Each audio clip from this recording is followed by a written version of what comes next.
Everything you touch, see, and feel is not made of atoms. It is made of information. If you zoomed in on matter far enough, substance would disappear. You wouldn't find something solid, you would find only frequency, vibration, and data. Imagine you are looking at a mountain in a next-generation video game. From a distance, it is rock and snow. Up close, it is just a set of instructions, a code processed by a graphics engine.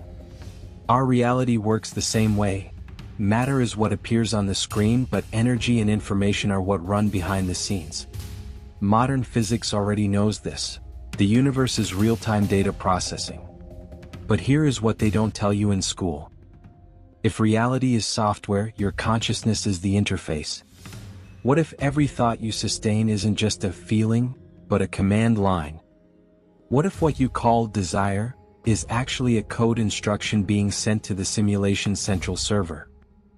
Today, Wake will show you how to stop being the character that merely suffers the consequences of the script, and start being the programmer who edits reality itself. Get ready. The hack begins now. Look around you right now. The walls of your house, the coffee in your cup, the weight of your body in the chair. It all seems solid, right? But what if I told you that everything you see is just the final result of a process that happened before you even opened your eyes? Your life is a screen. What if every thought of yours is actually a line of code that decides what will appear on it? Science calls this the observer effect. In quantum physics, we discovered that particles behave one way when they are observed and another when they aren't. In software terms, this is called rendering. The computer only processes the part of the scenery that the player is looking at. Your world works exactly like that. Nothing exists out there in a solid way until you direct your attention to it. If reality is the game, your consciousness is the source code. But here is the mistake 99% of people make. They try to change the image on the screen by screaming at the TV. They try to change their lives by fighting the results, matter. They work harder, scream more, suffer more, but they forget that the image only changes if you alter the script.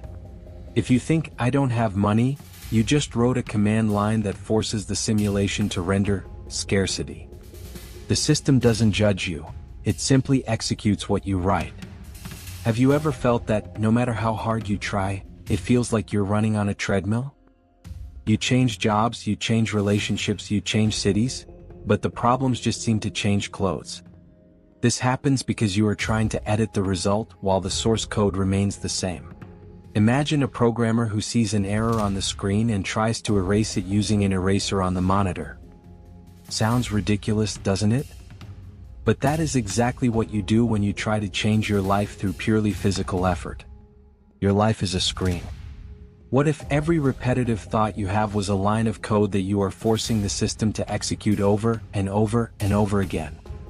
Today you will learn to stop fighting the pixels and start reprogramming the matrix. But beware, once you understand how the script works, you will never be able to look at a problem the same way again. Before I show you the 3 commands that alter the rendering of your reality, I need to know, are you here as a spectator or as a programmer? The algorithm is a faithful reflection of the simulation. It only delivers what you claim to be interested in.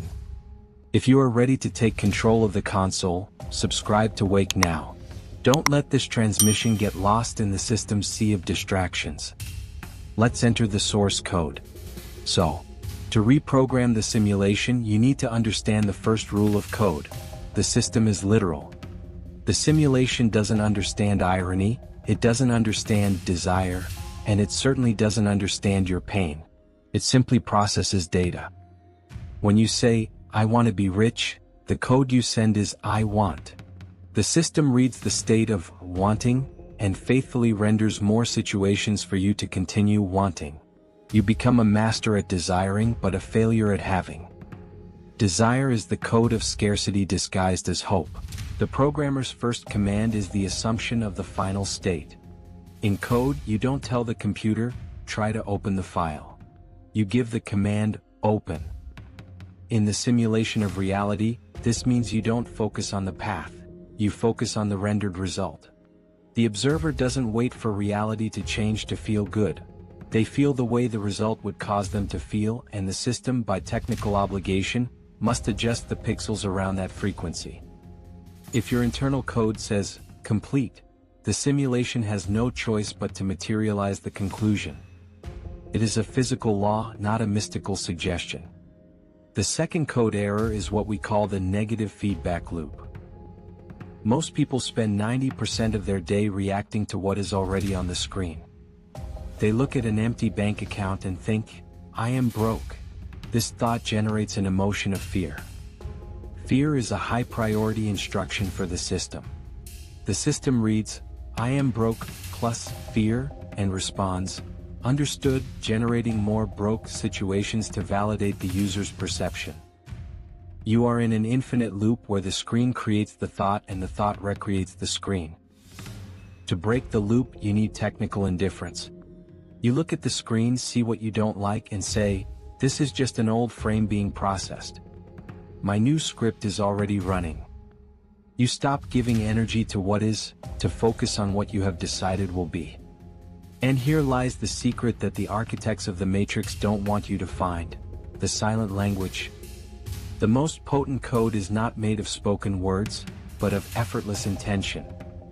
The more force you put into manifesting something, the more you are telling the system that it is difficult, that it is far away.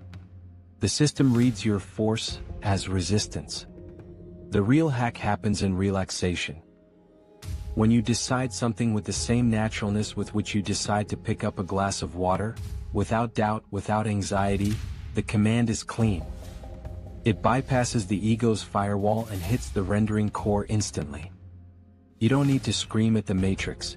You only need to whisper the right code into the silence of your own observer. This relaxation is not laziness. It is the absolute confidence of someone who knows the mechanics of the system. You only exert effort to reach something you believe is outside of you. But the secret that unlocks the command console is understanding the geometry of this simulation. The system makes you look forward, at events, at solid matter, to distract you from the origin of everything. You try to change the world out there, like someone trying to change the image on a cinema screen by touching the white cloth. It is a useless effort because the image is not born from the screen. You spent your whole life believing you were the receiver of reality when in fact you are the projector. The system wants you to keep believing the screen is real because as long as you fight the projection, you will never look back at the lens.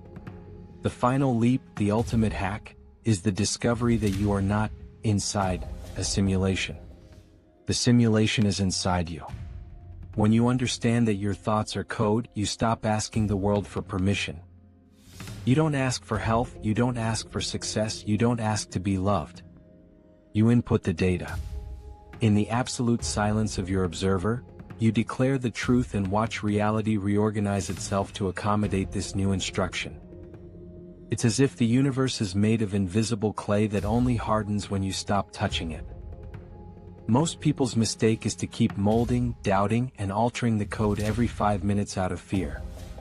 The master writes the line and hits enter. He trusts the server's processing time. Living as a reality programmer means walking through a world of appearances knowing that nothing is solid. You look at walls, at problems, and at limitations and see only condensed light waiting for a new order. You stop being a victim of circumstances and start being the architect of your own reality. The peace you seek isn't in changing the pixels on the screen, but in knowing that your hands are on the keyboard. You are the glitch the system cannot fix, because you discovered that the system only exists to serve your consciousness. But pay attention, this knowledge is a double-edged sword. Once you understand that your life is a direct reflection of the code you sustain, you lose the luxury of feeling like a victim. You become fully responsible for every frame that appears on your screen. If the code is yours, the glitch is too. Are you ready to abandon the safety of ignorance and take control of the console? Today's transmission is coming to an end, but your reprogramming is just beginning. If you felt the code vibrate within you, if you know this message didn't reach you by chance, but through a synchronicity you rendered yourself, do not let the system erase this trail of light. Subscribe to Wake. Seal your commitment to the new version of your script. Turn on notifications so the next line of code reaches you without interference. And to confirm that you have taken control of your own life's central server, leave your ultimate signal in the comments with the phrase, "Source code unlocked." Write it to record in your consciousness log. You are no longer the program. You are the programmer. The world is your screen. What will you write now? Wake up. Code the reality. Now.